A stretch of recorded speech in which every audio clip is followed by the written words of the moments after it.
جی آج ہم ذکر کریں گے طلبہ سیاست اور طلبہ تحریکوں کے ایک سیاہ دور کا، اور جو طلبہ سیاست آج اتنی بدنام ہے وہ اسی دور کی مرہون منت ہے۔ اور یہ دور تھا جنرل ضیاء الحق کا، جہاں اس نے قومی وحدت کو اور قومی اتحاد کو بے تحاشا نقصان پہنچایا۔ اس نے پاکستان سے جو ہے طلبہ سیاست کا کلچر ختم کرنے میں بھی اس کی ابتدا کی، اور اس کے اس مشن کو ہم نے دیکھا کہ آنے والی حکومتوں نے، خاص طور کے اوپر میاں نواز شریف کی پنجاب میں حکومت اور پھر ان کی وفاق میں اور شہباز شریف کی حکومت نے کلیدی کردار ادا کیا، اور پاکستانی طلبہ سیاست کے تابوت میں آخری کی جو ہے انہوں نے گھونٹ دی۔ اسلامی جمعیت طلبہ، آل پاکستان مہاجر اسٹوڈنٹس آرگنائزیشن اور نیو سندھی اسٹوڈنٹس فیڈریشن، یہ وہ اعلیٰ کار تھے آمریت کے، ضیاء آمریت کے، جس نے پاکستان کے تعلیمی اداروں کا امن تباہ کیا، تعلیمی اداروں کے تعلیمی معیار کو تباہ کیا، اور انہوں نے ضیاء الحق کے ماشاء اللہ کی پیروی کرتے ہوئے اسی کے انداز کی قدغنیں جو ہیں وہ تعلیمی اداروں میں نافذ کیں۔ اور ایک نام تو اس میں اور بھی بعد میں شامل ہوتا ہے ان تین تنظیموں کے بعد، وہ تھی مسلم اسٹوڈنٹس فیڈریشن، جسے ضیاء الحق نے ایک تدارک کے لیے استعمال کرنا شروع کیا تھا اور اس کی بنیاد رکھی تھی۔ یہ ایک بڑا تاریک دور تھا، اور اس کی وجوہات کیا ہیں اس کے بارے میں پروفیسر عزیز احمد جو ہیں پس منظر میں بتاتے ہیں۔ فوجی حکمرانوں کی منظور نظر تنظیموں کو قتل و غارت کی کھلی اجازت مل گئی۔ اگلے چند سالوں میں 20 طلبہ قتل ہوئے، تعلیمی ادارے بیک وقت کئی مہینے کے لیے بند کر دیے گئے، اور تعلیمی نظام تباہ ہو گیا۔ ضیاء الحق کی جانب سے متشدد تنظیموں کو کھلی چھٹی دینے کی پالیسی کے نتیجے میں طالب علم رہنماؤں کی ایک ایسی نسل وجود میں آ گئی جس کا تعلیم سے کوئی تعلق نہیں تھا۔ یہ کھیپ مکمل طور پر پیشہ ور لوگوں پر مشتمل تھی۔ یہ نام نہاد طالب علم رہنما کسی اعلیٰ آدرش کی خاطر طلبہ سیاست میں حصہ لینے نہیں آئے تھے۔ ان کو متحرک کرنے والا جذبہ ان کی کسی آئیڈیالوجی سے وابستہ نہ تھی، اور نہ یہ کسی قسم کے قربانی کے تصور سے آشنا تھے۔ ان کا مطمع نظر مادی مفاد تھا، جس کے لیے وہ ہر طرح کے جرم کا ارتکاب کرنے کے لیے تیار ہو جاتے تھے۔ اب یہ دیکھیے کہ جب ضیاء الحق آئے تو انہوں نے جماعت اسلامی ان کی سب سے بڑی اتحادی تھی، اور ضیاء الحق کے بالکل سامنے تھا کہ چند سال پہلے ہی جو ایوب خان کی آمریت تھی، اس کو خاتمے میں طلبہ تحریکوں نے نمایاں کردار ادا کیا تھا، اور خاص طور کے اوپر جو ہے وہ لیفٹ کے خیالات کی حامل طلبہ تنظیموں نے بڑا کلیدی کردار ادا کیا تھا اور طلبہ تحریکوں کی رہنمائی لی تھی۔ اب ضیاء الحق کے سامنے جو ہے یہ پالیسی تھی، ایوب کی پالیسی تھی کہ طلبہ جو ہے ان کے کیمپسز کے اندر اتنی سختیاں کر دی جائیں اور نت نئے طریقے اختیار کیے جائیں انہیں سزائیں دینے کے کہ وہ سیاست کا خیال ہی اپنے دماغ سے نکال دیں۔ لیکن ضیاء الحق نے جو ہے وہ ایک ایسی پالیسی کا ارتکاب کیا کہ آغاز کیا کہ انہوں نے طلبہ تنظیموں کو ہی ایک دوسرے کے خلاف استعمال کرنا شروع کر دیا۔ ان کو معلوم تھا کہ پاکستان کی کون سی یونیورسٹیز ہیں جہاں پہ جو طلبہ سیاست ہے ان کی حکومت کے لیے خطرہ بن سکتا ہے، اور اس میں سر فہرست تھی جامعہ کراچی اور جامعہ پنجاب لاہور، اور اس کے بعد پشاور یونیورسٹی، اور پھر اندرون سندھ جامشور اور خاص طور کے اوپر جو ہے۔ اور ان کو خطرہ یہ تھا کہ چونکہ بھٹو کو پھانسی دینے کے بعد یہ تھا کہ سندھ سے جو ہے وہ ایک نفرت کی جو آمریت کے خلاف اٹھے گی لہر، اس کو دبانے کے لیے ان کے پاس کوئی تنظیم ہونی چاہیے، اور تعلیمی اداروں میں ایسی تنظیم ہونی چاہیے۔ اور سندھ میں پہلے سے ہی ایک بڑی پرتشدد جماعت موجود تھی، نیو سندھی اسٹوڈنٹس فیڈریشن۔ تو انہوں نے اس کو استعمال کیا اور ایک ایسی گمنام سی تنظیم ایم کے ایم جس کی فاؤنڈر جماعت ہے، ابھی اس کی سب سے بڑی سیاسی جماعت ہے، اس طلبہ تنظیم سے نکلی جس کا بھی ہم نے ذکر کیا، اسلامی جمعیت طلبہ، جو تعلیمی اداروں میں تھی لیکن اس کا بس نہیں چلتا تھا، کیونکہ جو ہے ترقی پسند رجحانات رکھنے والے طالب علموں کی تحریکیں جو ہیں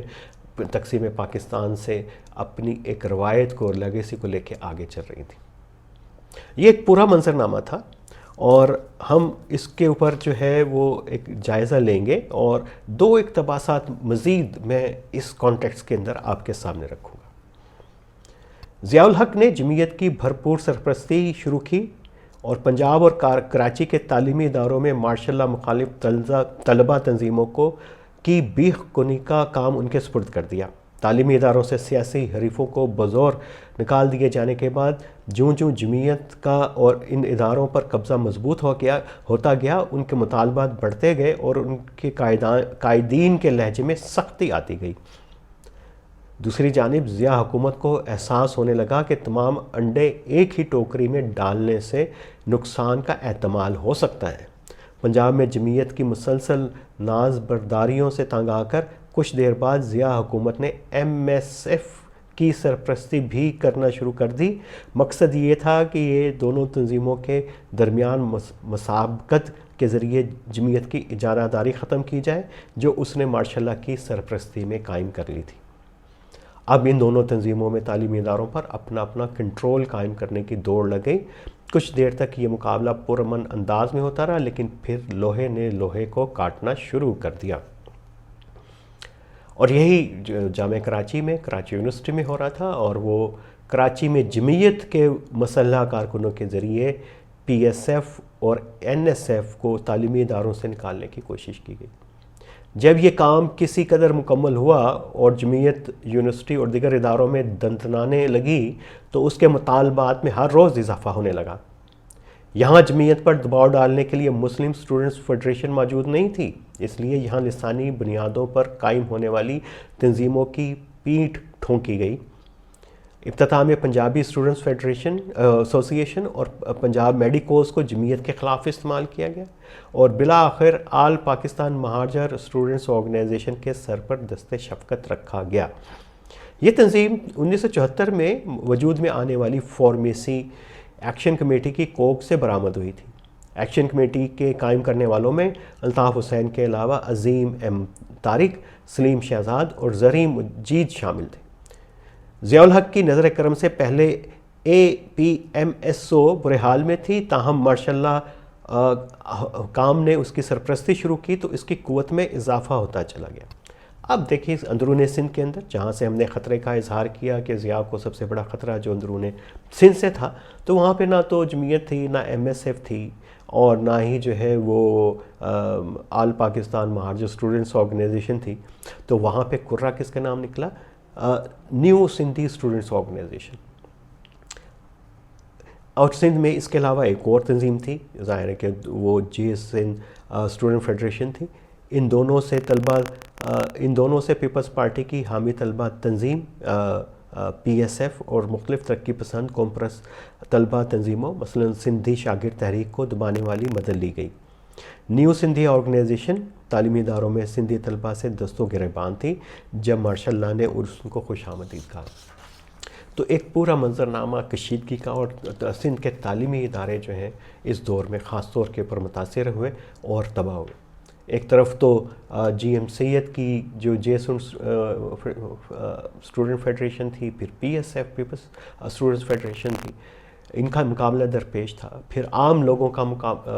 کہ جو ایک احساس محرومی جو ہے وہ سندھ کے اندر تیزی سے پھیلنا شروع ہو گیا تھا۔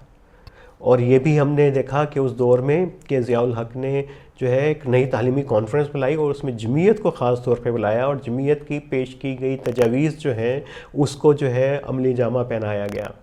یعنی جماعت اسلامی، اس کی طلبہ تنظیم اور ماشاء اللہ حکام اور ضیاء الحق ایک صفحے پر تھے۔ انہوں نے پاکستان میں ایک اسلامائزیشن کے پروسیس کو آگے بڑھایا، اور یہ تینوں معاون بھی تھے، اور مثلا ضیاء الحق نے جو مطالبات تسلیم کیے اس میں سب سے پہلے تو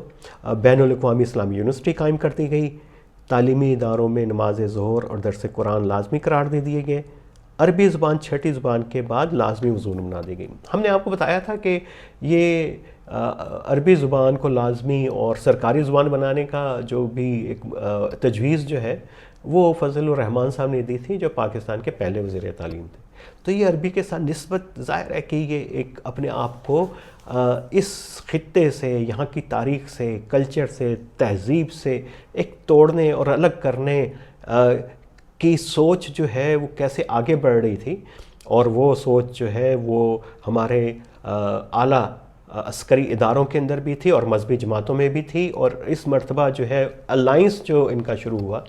پہلی جو دو آمریتیں تھیں، ایوب کی آمریت اور یحییٰ آمریت، وہ اپنے مزاج میں مختلف تھیں، باوجود کہ یحییٰ خان نے سرپرستی کی جماعت اسلامی کی، اور انہوں نے جماعت اسلامی نے یحییٰ جیسے جو ہے ایک بدگماش جو حکمران کو مرد مومن، مرد حق کا خطاب دیا تھا، وہی اس نے ضیاء الحق کو دیا۔ لیکن ضیاء الحق نے جو اصل میں سرپرستی کی اور اس کو صحیح استعمال کیا اپنے مقاصد کے لیے، مارشل لا کو پرولانگ کرنے کے لیے۔ اور تعلیمی اداروں میں ظاہر ہے کہ جمعیت کے کہنے کے اوپر مخلوط تقاریب پر پابندی لگا دی، اور جماعت اسلامی اور جمعیت سے جو وابستہ طلباء تھے جو ہیں ان کی کھپت شروع تعلیمی اداروں کے اندر شروع ہو گئی۔ یہ اسی طرح کا پروسیس تھا جب جو ہے ایک دور میں جو ہے سعودی عرب نے اخوان اور سے متاثر جو لوگ تھے مصر سے اور باقی عرب ممالک سے، ان کو اپنے ہاں تعلیمی اداروں میں گھسایا، اور پھر اس کو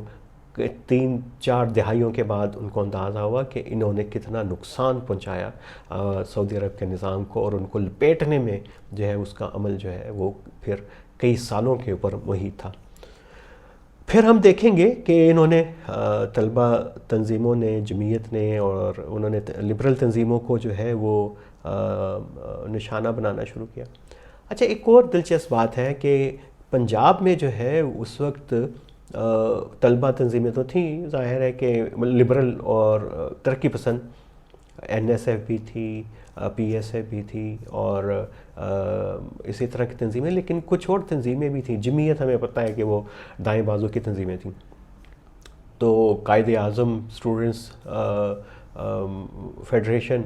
اور ایگل ٹائیگر جیسی تنظیمیں بھی تھیں، جو کسی طور پر نظریاتی تو نہیں، لیکن مڈل کلاس کے خوش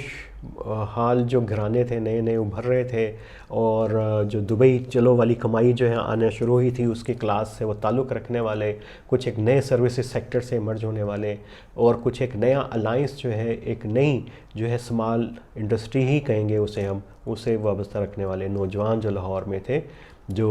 انہوں نے اپنی تنظیمیں قائم کی، اور انہوں نے بھی بعد میں جا کے ایک دہشت گرد تنظیموں کی صورت اختیار کر لی تھی۔ تو یہ پروسیس جو ہے، اور ان کی بھی جو ہے حوصلہ افزائی کی گئی۔ اب یہ دیکھیے کہ یہ سارا اس دور میں بہت ساری جو ایسی کاروائیاں ہوئی، طالب علم قتل ہونا شروع ہوئے۔ یہ ایک بالکل ہی جو ہے ایک عجیب سی بات ہے کہ اس دور میں یہ محسوس ہوتی تھی، اور جمعیت کو جتنی سرکاری سرپرستی حاصل تھی اور تعلیمی اداروں کو اس نے اسلحے کے گوداموں میں کنورٹ کر دیا تھا، تو وہ اتنے سر عام جو ہے وہ اسلحہ لے کے گھومتے تھے، اتنی ان کی اجازت تھی۔ پھر ہوا یہ کہ 1982 میں اس کے ناظم اعلیٰ کے بریف کیس سے ایک پستول اس وقت برآمد ہوا جب وہ ہوائی سفر کر رہا تھا۔ اب یہ خبر جو ہے روزنامہ جنگ اور نمائے وقت میں چھپ گئی، لیکن بجائے اس کے کہ جماعت اسلامی اور اس کی طلبہ تنظیم جو ہے اس کی وضاحت پیش کرتے، انہوں نے اس خبر چھاپنے کی پاداش میں روزنامہ جنگ اور نمائے وقت لاہور کے دفاتر پر حملہ کر دیا، اور ان کی عمارتوں کو جو ہے شدید نقصان پہنچایا۔ اس کے ساتھ ساتھ ہم دیکھ رہے ہیں کہ آدھے سے زیادہ مطالبے جو جمعیت نے ضیاء کے سامنے رکھے تھے اسلامائزیشن کے، وہ تو اسی فوری طور پہ ان کے اوپر عمل شروع ہو گیا تھا۔ ایک مطالبہ خواتین کی یونیورسٹی بھی تھا، جس کے لیے انہوں نے ایک پوری تحریک چلائی، اور اس میں اس تحریک کے نتیجے میں کوئی تھوڑی سی جو ہے اختلافات جو ہیں ضیاء الحق اور جمعیت کے درمیان جو ہیں وہ ابھرنا شروع ہوئے۔ اور ایک دلچسپ بات یہ ہے کہ جمعیت نے جو ہے وہ خط لکھا ضیاء الحق صاحب کو کہ آپ نے وعدہ کیا تھا جی کہ ہم خواتین کی یونیورسٹی بنائیں گے اور یونیورسٹی قائم نہیں ہو رہی، تو یہ تو اسلام میں آپ اسلام کے بڑے چیمپئن ہیں، اور یہ تو اسلام کی جو ہے وعدہ خلافی کی تعلیمات جو ہیں وعدہ خلافی کے وہ اس کے خلاف ہے۔ کیا ایک لطیفہ تھا کہ جماعت اسلامی اور ماشاء اللہ اور جمعیت جو اپنے اقتدار کو اور اس اپنے اقدار کو مسلط کرنے کے لیے ایک صفحے کے اوپر تھے، وہ ضیاء الحق کو یہ تو بتا رہے ہیں کہ جو وعدہ خلافی جو ہے اسلام میں کتنی بڑی اس کی سزا ہے، لیکن انہوں نے کبھی ان کے ذہن میں یہ نہیں آیا کہ جو انتخابات ضیاء الحق نے 90 دن کا وعدہ کیا تھا وہ بھی ان کو وعدہ یاد کروائیں۔ دیکھیں اقتدار کے اپنے مزے ہیں اور اس کا ایک اپنا ایک کانٹیکسٹ ہے، اور جماعت اسلامی نے اس دور میں اقتدار کے پورے مزے لیے، اور ایسے لگتا تھا کہ وہ بلکہ لگتا گیا تھا وہ تو لوگ اس کو سر عام جو ہے بی ٹیم ضیاء الحق کی جماعت اسلامی اور جمعیت کو کہتے تھے، اور جمعیت نے بعد میں اس کے کچھ قائدین نے اس کا برملا اظہار بھی کیا کہ یہ ہمارے بہت بڑی غلطی تھی، اور جمعیت اور جماعت اسلامی کے نام کے اوپر جو ایک بٹا لگنا شروع ہوا۔ تو یہ تمام چیزیں اس دور میں چل رہی تھیں، اور بنیادی مقصد ان ساری چیزوں کا ایک یہی تھا کہ طلبہ تنظیمیں، ترقی پسند خیالات رکھنے والی تنظیموں کا خاتمہ کر دیا جائے، کیونکہ انہی سے خطرہ تھا کہ وہ جمہوریت کی بحالی کے لیے تحریکیں چلا سکتی ہیں، اور انہی میں دم خم ہے کہ وہ جو ہے آزادی اور جمہوریت کی بات کر سکتی ہیں۔ تو ایک یہ معاملات چلتے رہے، کوئی لمبی ہے بات کہ کون سی جمعیت کے ایک دھڑا بھی بنا چیمہ گروپ کراچی کے اندر، اور ان کی لڑائی مار کٹائی، اور سندھ کے اندر کیسے جو ہے وہ طلبہ سیاست نے کروٹ لی، اور لیکن لب لباب یہی ہے کہ ہر طرف سے کوئی تشدد کی، بدامنی کی اطلاعات آئے دن آتی رہتی تھیں، اور طلبہ تعلیمی ادارے جو بند ہونا شروع ہو گئے تھے۔ یاد کیجئے کیا یہ وہی دور نہیں ہے 80s کے مڈ سے اور 90s کے درمیان تک، جب پاکستان میں پرائیویٹ تعلیمی ادارے جو ہیں گلی کوچے میں کھلنے لگے۔ پہلے تو ظاہر ہے کہ انگریزی میڈیم سکول تھے، اور اس کے بعد جو ہے ان کا دائرہ وہ مضبوط ہونا شروع ہوئے، پھیلنا شروع ہوئے۔ ایک طرف مدارس کا جو نیٹ ورک پھیل رہا تھا، میں آپ کو ایک ویسے دلچسپ بات بتاؤں کہ پاکستان میں جو رجسٹرڈ مدارس تھے 78 تک، ان کی تعداد 564 کے قریب تھی، اور 10 سال میں کتنے بڑھ چکے ہوئے تھے؟ وہ 10,000، اور ابھی کتنے؟ وہ 40,000 سے زیادہ مدارس ہیں۔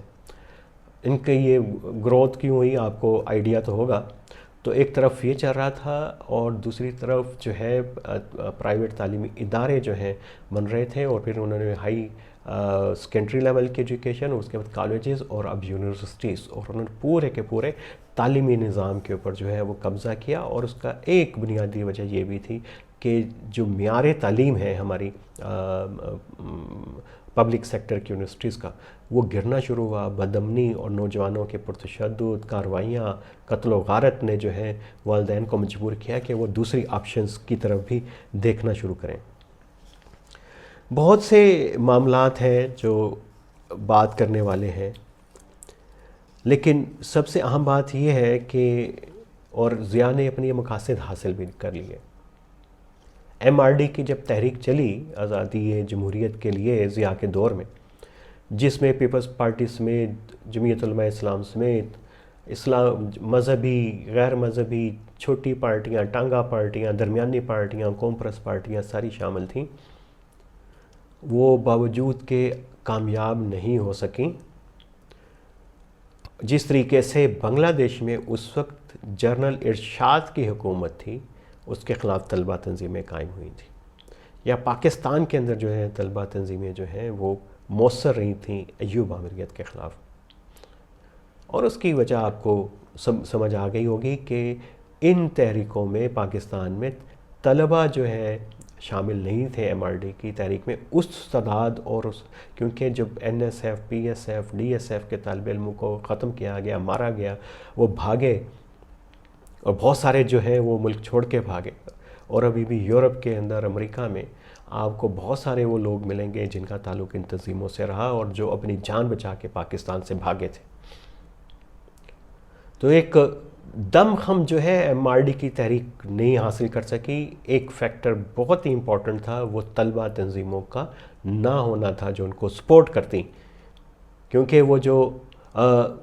دائیں بازو کی رائٹس پارٹیاں تھیں وہ تو ماشاءاللہ کے ساتھ کھڑی ہوئی تھیں۔ تو ایک بڑا نقصان یہ اس دور میں ہمیں نظر آتا ہے۔ اور چونکہ ظاہر ہے کہ ایک تو یہ تشدد پھیلنا شروع ہوا، تو پھر کیا ہوا؟ پہلے تو طلبہ تنظیموں پر پابندی لگائی گئی 1984 میں، اور 89 میں جب بے نظیر بھٹو کی حکومت آئی تو انہوں نے 1 سال کے لیے پابندی ہٹائی، لیکن پھر اس کو جو ہے جولائی 92 میں سپریم کورٹ نے جو ہے اس کو دوبارہ طلبہ سیاست پر پابندی لگا دی، اور جواز وہی تھا جو گورے کے دور سے شروع ہوا تھا۔ وہ کہتا تھا جی کہ طالب علموں کا کام صرف پڑھنا ہے، سیاست کرنا نہیں ہے۔ انہوں نے بھی کہا سیاست کرنا نہیں ہے، اور بہانہ بنا جو آبیاری کی تھی تشدد کی ضیاء الحق نے تعلیمی اداروں کے اندر، وہ اپنے نتیجے پہ پہنچی، اور آج بھی جو ہے تعلیمی اداروں میں باوجود کہ سپریم کورٹ کی نے اپنے فیصلے کے اوپر نظر ثانی کی، سندھ حکومت نے ایک صرف شوشہ دکھانے کے لیے اعلان کیا تھا کہ وہ الیکشن کروائیں گے طلبہ یونین کا، لیکن طلبہ یونینز ابھی تک بحال نہیں ہو سکیں۔ بات پہنچی یہاں تک، ضیاء کے دور تک، اور جانے سے پہلے صرف 2 منٹ کے لیے کہ یہ جو انجام ہوا ایم ایس ایف کا، وہ بڑا امپورٹنٹ ہے کہ وہ جرائم پیشہ لوگ تھے۔ انہوں نے ایک دوسرے کو مارنا شروع کیا، پولیس مقابلے میں مارے گئے، اور کہا یہ جاتا ہے کہ اس پورے منصوبے کے پیچھے جو ہے وہ شہباز شریف اس وقت ان کے دور میں جب پہلی مرتبہ وزیر اعلیٰ بنے، اور اس سے پہلے میاں نواز شریف کے دور میں یہ پالیسی اختیار کی گئی تھی کہ ان طلبہ تنظیموں کو جو اب پورے شہر کے اندر جو ہے وہ تشدد پھیلانے میں، امتحانی مرکز خریدنے میں، بھتہ وصولی گلیوں اور کالجوں سے، ویگن ڈرائیوروں سے، ٹرک ڈرائیوروں سے، اور انہوں نے لاہور میں جو ہے وہ قبضہ مافیا کا کام شروع کیا، تو اس کو تناظر میں رکھتے ہوئے ان کے لوگ مارے گئے۔ عاطف چودھری جیسے نام تھے، اکرم گجر، ارشد امین، یہ اس طرح کے بے تحاشا نام تھے، درجنوں نام تھے، اور وہ آج جو ہے وہ کہیں بہت سارے لوگ اس میں سے مارے گئے، اور کہیں کچھ جو ہے وہ تاریخ کی جو ہے گرد کے اندر کہیں ہے گم ہو چکے ہیں۔ اور کراچی میں جو ہے آل پاکستان مہاجر اسٹوڈنٹس آرگنائزیشن، اس نے پہلے آل پاکستان مہاجر کی صورت اختیار کی، پھر وہ متحدہ قومی موومنٹ جو ہے وہ بن گئی، اور سندھ کے اندر جو ہے بڑی کوشش کی کہ نیو سندھی فیڈریشن جو ہے وہ کسی سیاسی جماعت میں کنورٹ ہو، لیکن وہ چونکہ سندھ کے اندر جو ہے وہ ترقی پسند تحریکیں تعلیمی اداروں میں شکست نہیں کھا سکیں مکمل طور کے اوپر، اور این ایس ایف کے بہت سارے لوگ پھر ایم ایس ایف اور اس طرح کی چھوٹے چھوٹے دھڑوں میں تقسیم در تقسیم ہوتے، شاید وہ بھی تاریخ راہوں میں جو ہے کہیں پہ گم ہو چکے ہیں۔ اور ہم اگلے حصے میں جائزہ لیں گے کہ طلبہ سیاست نے کیا کیا رخ اختیار کیے، اور پاکستان کے سیاسی منظرنامے پہ اس کے کیا اثرات جو ہیں نمودار ہوئے اور مرتب ہوئے۔ تو یہ دیکھیں گے ہم اگلے حصے میں۔ آج کے لیے اتنا ہی۔